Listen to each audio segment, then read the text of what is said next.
Aunque todavía no se presenta, la nueva iniciativa de la diputada Tatiana Cloutier ya ha generado críticas y aplausos. Se trata de una reforma para eliminar senadores plurinominales. Esto apenas unos días después de haber propuesto reducir financiamiento a los partidos políticos. ¿Qué hay detrás de estas iniciativas? ¿Morena está cumpliendo sus promesas de campaña o busca limitar a la oposición? Veamos el contexto. Según una encuesta hecha por Consulta Mitofsky en 2016, solo el 3% de los mexicanos sabe que el Senado lo integran 128 legisladores.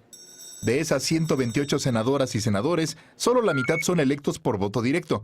32 más son designados por mayoría relativa y 32 por representación proporcional, es decir, uno por cada entidad federativa. Según la diputada Tatiana Cloutier, este modelo genera que prácticamente haya 2 senadores plurinominales en cada legislatura. En una entrevista concedida al periódico Reforma, la también vicecoordinadora de Morena en la Cámara Baja anunció que prepara una reforma para reducir el número de senadores plurinominales. La diputada dijo que antes de presentar formalmente esta propuesta, buscará la aprobación de la iniciativa para reducir 50% el financiamiento público para los partidos políticos en periodos ordinarios. El pasado 6 de marzo, Cloutier presentó esta iniciativa junto con Mario Delgado, argumentando que el aumento constante de erogaciones a partidos políticos no se ha traducido en una mayor confianza de los ciudadanos ni en mayor participación o mejor calidad de la democracia. El PAN, que es la segunda fuerza en el Senado, ha señalado que estas iniciativas buscan debilitar la oposición, pero Cloutier ha rechazado que este sea su propósito. La legisladora dijo que busca que los partidos funcionen sin excesos y con el financiamiento de sus propios militantes. El senador de Movimiento Ciudadano, Samuel García, felicitó la propuesta, pero solicitó a la morenista que también promueva la eliminación de los 200 diputados federales plurinominales. El Congreso mexicano ocupa el 5º lugar mundial por su número de legisladores, 628. El primer lugar es Italia, con 945, y luego Francia, con 923. Según Mitofsky, el 66.5% de los encuestados considera que debe reducirse el número de legisladores. Punto y contrapunto. Bueno, reducir el financiamiento de los partidos políticos y reducir número de legisladores. Es también un reclamo popular, ¿no? Ambas propuestas. ¿Cómo lo ven? A ver, Alejandro. Es una demanda sentida, tanto los partidos políticos y más los pluris tienen la peor reputación. Yo contrariamente pienso que estoy a favor de la representación proporcional porque traduce de manera más fiel la intención del voto, los porcentajes de votos en número de escaños. Pero sí creo que estos 32 plurinominales en el Senado sí son una aberración, porque son una lista nacional, o sea, se eligen, no representan a ningún estado, cuando la Cámara de Senadores es en donde se deposita la representación de las entidades federativas. Yo no creo que sea la mejor alternativa eliminar a esos 32 senadores, pero sí cambiar el método de elección. Que siguieran siendo 128, pero que hubiera 32 elecciones de representación proporcional en los estados. Es decir, que se eligieran a 4 senadores por principio de representación proporcional en cada uno de los estados, y así la primera fuerza, por ejemplo, podría ocupar 2 escaños, la segunda o la tercera, los 2 restantes. O sea, yo creo que habría que transitar más a lo de representación proporcional, pero sí eliminar a estos 32 que no representan a ningún estado, en una Cámara en donde se representa el Pacto Federal. Martín. Son 2 temas, ¿no? Estoy de acuerdo con la iniciativa de Tatiana Cloutier en cuanto a los senadores, a los plurinominales, no porque no representen el Pacto Federal, sino porque ya hay senadores de primera minoría. O sea, los que quedaron en segundo lugar en la elección ya tienen un escaño. Entonces, ellos no tienen los vicios de los plurinominales, si les queremos llamar vicios, de que no tienen contacto con la población, porque sí hicieron campañas, sí estuvieron cerca, el electorado los conoce. Entonces, en ese sentido, sí estoy a favor de la eliminación de los pluris nada más en el Senado. En la Cámara de Diputados no. Yo creo que debería haber una reducción, pero los plurinominales son necesarios porque recordemos que en 1976 en este país nada más se presentó un candidato a la presidencia de la República, que fue José López Portillo. Llegó él con su secretario de Gobernación, Jesús Reyes Heroles, y dijeron, esto no puede ser, ¿no? Y es cuando se crea la figura de los plurinominales para que efectivamente se traduzca los votos en escaños y hay una representación proporcional de toda la votación y pueda haber minorías en el Congreso. Eso es para lo que sirven los plurinominales. Por lo tanto, sí estoy de acuerdo en el Senado, en esto no. En el financiamiento de los partidos, Decir que estoy en desacuerdo sería un hinchamiento público, pero lo que sí creo es que hay que revisar mucho la fórmula, no del financiamiento del gasto corriente de los partidos políticos, pero sí de las campañas electorales. O sea, cuánto gastan y cómo gastan los candidatos y cuánto se les debe dar. Porque no es cierto que todos gastan millones y el mercado negro es enorme. Y si le reduces el 50% a los partidos políticos en gasto corriente, entonces lo que le van a dar a los candidatos va a ser todavía menos. Y por lo tanto se van a tener que financiar de manera privada. No se puede porque la ley lo limita y entonces es financiamiento totalmente ilegal. Ana. No, Ana, exacto. Perdón, Estefanía, ¿estás de acuerdo con lo que está diciendo Martín? Justo yo es lo que iba a decir, que como ya existe la figura de la primera minoría, justo estos 32 lugares pluris no representan a nadie. Eso es la explicación que estaba dando Tatiana. Creo que justo en el Senado sí es muy necesario. En la Cámara, pues no creo tanto, pero también habría que revisarlo porque son muchos. Considero que está bien, creo que el sentir de la gente está bien, fue una promesa de campaña además. La otra, en torno al financiamiento de los partidos, yo creo que la estrategia y la clave aquí es que el INE transite a la fiscalización y el escrutinio de los gastos de los partidos. Que no hay un sistema de investigación dentro del INE para saber a dónde se está yendo el dinero, de dónde viene y qué es lo que está pasando. Creo que hay que ponerle... Tiene la unidad de fiscalización, que no ha sido suficiente. Y yo creo que no los han y en las campañas ellos, sí son muy el INE estrictos. es muy... Sí, yo creo que... ¿Pero eso lo debe hacer el INE o lo debe hacer Hacienda? ¿O lo debe hacer...? No, yo creo que es el INE. Yo creo que es el INE. Pero creo que se tiene que poner más atención en el tema de las campañas. Creo que Tatiana lo está haciendo bien. Creo que también estamos en una mesa de análisis. Creo que también que lo haga Tatiana, pues ya conlleva un poquito más de legitimidad, ¿no? Como ha sido muy neutral en este tiempo, entonces se ve como algo legítimo, como que no tiene ningún interés de trasfondo. Entonces, a mí me parece que ya es momento de poner sobre la mesa el tema de los pluris, que durante mucho tiempo lo han hecho, lo hizo el PRD hace 6 años, lo hizo el PRI hace 1 año, ya lo han hecho varios partidos y creo que en esta justo vamos a ver un consenso, excepto el PAN, yo creo, pero creo que en general sí va a haber una votación mayoritaria. Yo creo que qué bueno que... Gracias, ahora sí.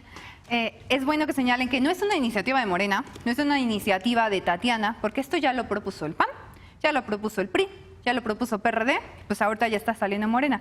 Pero quiero decirle algo y lo digo con mucho respeto, mi querida Tatiana, porque es brillante, es una mujer inteligente y bla, bla, como mujer la respeto mucho, pero creo que Tati se está haciendo llorar al gran Maquío, porque se le olvida que gracias a la figura plurinominal, si alguien le dio vida a la democracia en este país de 1939 al año 2000, fue Acción Nacional. Y creo que está mostrando un gran desconocimiento en el término de sistemas de contrapeso, porque estos 32 senadores también tienen su razón de ser y toda figura plurinominal tenemos nuestra razón de ser. ¿Por qué? Porque sencillamente cuando nos enfrentamos a escenarios como el que vivimos en el 18, con esta mayoría tan legitimizada gracias a los 30 millones que obtuvieron, ¿qué pasa con los contrapesos? ¿Y qué pasa justamente con... No pueden desaparecer a la oposición o a las otras voces que no están de acuerdo con la mayoría? O sea, ese es el sentido de la existencia de los plurinominales. Y en todo caso, si por congruencia, si Morena está tan en desacuerdo con los pluris, yo no estoy bien segura si Tatiana es plurinominal o llegó por mayoría. Hay que cuestionarnos, porque yo leí algunos tweets que llegó por plurinominal. Y en todo caso, Morena hubiera renunciado a sus lugares plurinominales aquí en la Ciudad de México, en Benito Juárez o en Coajimalpa, donde pues ellos no ganaron. Y en todo caso, Morena también hubiera renunciado, ya que esta sí fue una propuesta de campaña del presidente y que no ha cumplido, al financiamiento de su partido, porque por primera vez Morena se está llenando los bolsillos, aunque les llamen sabandijas, porque quieren llegar a robarse porque creemos que tiene mucho dinero. Pues sí, Morena, por la gran mayoría que tiene mucho dinero ahorita sus partidos estatales, municipales y el nacional. ¿O qué van a hacer con todo eso? ¿Por qué por congruencia no renunciaron al financiamiento público? Es que no es cuestionar el principio de representación proporcional per se, sino es cuestionar a estos 32 escaños en concreto que no representan nada del pacto federal, sino que son un relleno. Sí, el principio de representación proporcional, como dijo Martín, Ana, permitió la pluralización del Congreso, es decir, que pasar de un Congreso monocolor a uno en donde hubiera pluralismo y competencia partidista. Pero esto es otra cosa. Y ahora, del tema de partidos políticos, yo creo que nadie puede estar en contra de que se disminuyan. Los partidos políticos se volvieron un fin en sí mismo, un modo de vida más que un medio para alcanzar el poder. Y también yo creo que las experiencias más recientes, lo que están demostrando es que si bien la política en la política es necesario el dinero, no el que tenga más dinero es el que gana elecciones. Vemos como, por ejemplo, Pedro Kumamoto con muy poco dinero pudo hacer una campaña muy ingeniosa en Jalisco, y vemos como Morena también, haciendo uso más de despliegue territorial y de otro tipo de estrategias, gana la campaña, muy a pesar de que, por ejemplo, Enrique Peña Nieto gastó más de 30,000 millones de pesos en su imagen pública en comunicación oficial. Y fíjense, es que este dato es interesante, ¿eh?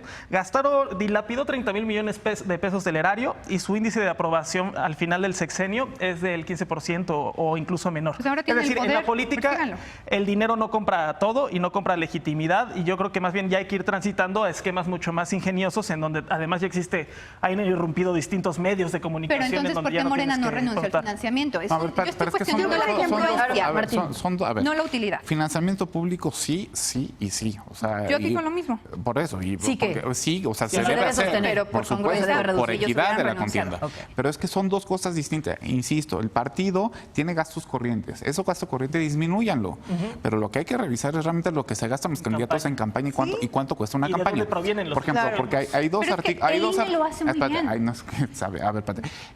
Hay dos artículos que salieron hoy, uno de Silvia Herzog Márquez y la semana pasada de Goldenberg, diciendo también que hay maña en esta reforma, porque obviamente Morena, con lo apabullante que fue la victoria, entonces pulveriza económicamente a los demás partidos. Yo no estoy de acuerdo con ellos dos, porque si no, nunca salían las reformas. Ahí sí, o sea, no estoy. Pero lo que sí hay que ver es cómo equilibras, porque la política cuesta dinero. O sea, que no se nos olvide que la política cuesta dinero, hay que fiscalizarlo, etcétera. O sea, cómo se hace y para poder hacerlo. Pero debe ser, en mi opinión, financiamiento público que otorgue equidad en la contienda, y que cualquiera que quiera ser candidato y tenga apoyo popular pueda llegar a ostentar un puesto público. Eso debe ser lo que. Yo quiero retomar un tema en torno a los pluris. Por ejemplo, ahorita la bancada del PRD es de 5 personas, y todas estas 5 personas son pluris. Debido a la convergencia esta que hubo entre el PAN y el PRD. Yo creo que te tiene que decir mucho que la representación de un partido en el Senado es toda pluri. O sea, nadie votó por las personas que están ahí. Entonces creo que ese debería ser un ejemplo ahora para el tema de la reducción de los espacios plurinominales en el Senado. Pero Morena también tiene pluris. En todo caso, si van a las listas de pluris sí están en la boleta, no las salen al reverso. Morena también tiene pluris, no los engañen. Morena también tiene pluris y no renunció al financiamiento partidista. No están cumpliendo con lo que prometieron. Más allá de la regulación, sí hay un escenario que es indiscutible, que es que los pluris se han convertido en espacios para que los presidentes de partido metan a sus amigos, a los compromisos políticos, y por otro lado, que el dinero de los partidos políticos en muchos casos se convierta en un botín para las dirigencias, ¿no? ¿Cómo se puede hacer una reforma que no afecte la democracia, pero que sí regule el financiamiento privado? Pero es que en muchos modelos, el que citó Alejandro, ¿no? Pues hace listas abiertas, tipo Alemania, ¿no? Hace listas abiertas. Hay un libro enorme de Giovanni Sartori que se llama Ingeniería Constitucional Comparada, que es el clásico, donde vienen 40 modelos diferentes de representación proporcional. O sea, hay muchísimas cosas que se pueden hacer institucionalmente, pero hay que discutirlas bien. O sea, y el tema es cómo le das cabida a las minorías. Que hayan llegado 5 del PRD no me parece mal, porque votaron por el PRD. Y representan a alguien. O sea, votaron por el PRD. Más allá de la primera a mí lo que me preocupa son los... Pero fue una lista. Pues. Sí, o sea, es la lista. La primera minoría. Sí, la primera minoría ya está representada. El PRI también, yo creo que el 95% son pluris. Para que no se perviertan los pluris, bueno, como ya están pervertidos, tiene que haber democracia interna en los partidos, y tiene que haber elecciones primarias en donde se voten a esa lista que va a competir en las constitucionales. No de manera reglamentaria. Bueno, en Acción Nacional puede haber, pero no hay una ley, no hay una ley. Y no en todos los Bueno, yo estoy hablando por el PAN. El PAN sí las tiene. Pero puede ser por delegado. La última elección que me acuerdo del PAN fue una que salió igual que López Portillo, un candidato solitario que era Ricardo Anaya en las boletas. Eso no me parece. Y bueno, y en la fórmula de financiamiento de los partidos políticos, sí a la reducción, pero siempre y cuando garantices equidad de la contienda y que el dinero privado no vaya a contrarrestar la disminución del dinero público, que sea preponderante el financiamiento público en las competencias electorales. Que es como está ahorita, ¿no? Ahorita tiene que ser más dinero público que dinero privado. O sea, el privado es una reliquia, ¿no es cierto? O sea, es el 10%, creo, de todo lo que puede ser 70-30. Y del también límite las de cuotas de financiamiento. los militantes que no sé si eso muchos partidos las tienen. Acción Nacional sí las tiene. También es otro camino que obviamente no nos gusta, pero se tienen que hacer aportaciones para los partidos en los que creemos. Sí, en el PRI también hay. Bueno, pues con eso terminamos. Vamos a hacer una pausa, regresamos con la paparrucha del día y cerramos aquí en Punto y Contrapunto.